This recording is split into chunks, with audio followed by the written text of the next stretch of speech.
we are looking at equations of motion. These are your equations of motion. These three equations are your equations of motion. They are basically equations, right? Mathematical equations. So what do?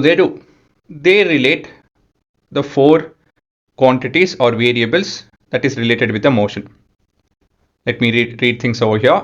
Equations of motion relates velocity, acceleration during motion, and the distance covered by it in certain time interval. All these four things are related with the help of equations of motion. But this particular set of equations can be used only in certain condition.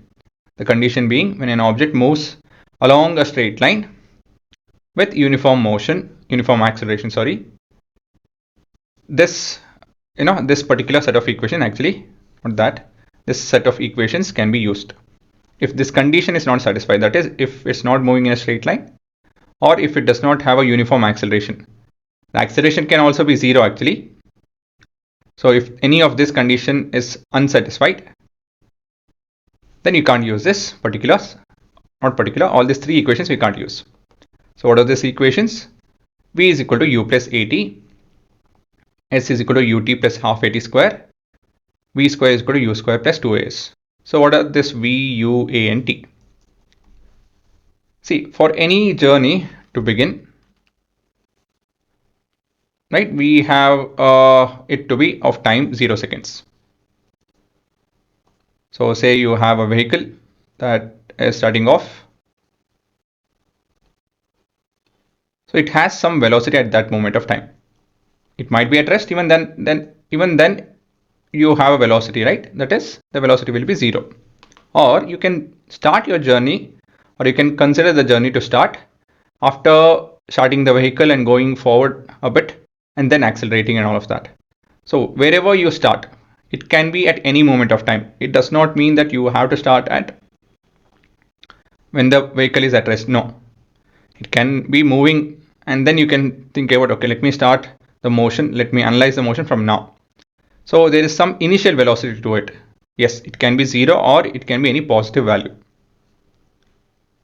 And after some time, the vehicle, it can accelerate or deaccelerate, it can brake or it can overtake and all of that. So what happens?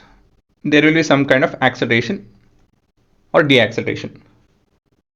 So after some time t seconds, the velocity would have changed, and that velocity we call it as final velocity. It might not even change also. It's not that it has to change. No, it can be the same. It is represented by v. It can also be a positive, if not negative value. To be frank, all of this can be positive, negative or 0, but we don't see negative values over here. And yes, time is the 0 if not positive value. And we are left out with s. S stands for the distance traveled by the vehicle during this time period. So from here till here, whatever distance this vehicle traveled, that's your s. Okay. Again, v stands for final velocity, u stands for initial velocity, a stands for any kind of acceleration that is happening, uniform acceleration that is, and t is the time period of all of this. Okay, so u is the initial velocity of an object with which moves with uniform acceleration a for time t.